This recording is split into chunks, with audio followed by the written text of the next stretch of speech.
Of the outlet sales, as I said, Computicket Shoprite, 33.55% of the uptake went to KwaZulu-Natal.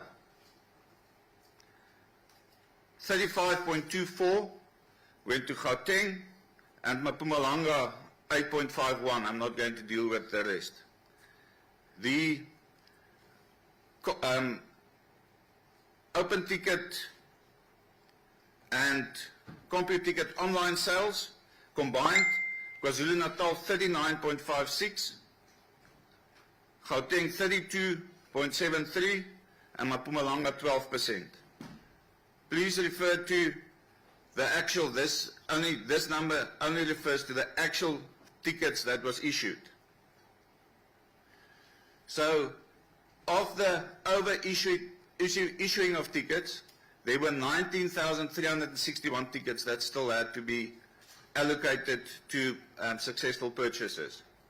Of that, we determined yesterday 34.2% went to KwaZulu-Natal. So let me try and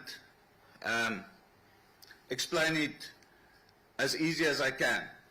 To get to the planned capacity, they had to allocate from this over-issuing of the tickets, 19,561 tickets had to be allocated to people that paid but did not get their tickets.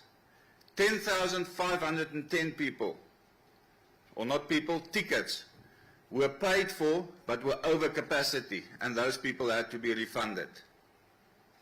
So during the course of yesterday, and I can confirm that I've got a certificate from the ticketing agent, all people to the capacity of the stadium received their tickets, whether it's hard copy thermal tickets or digital via the different platforms.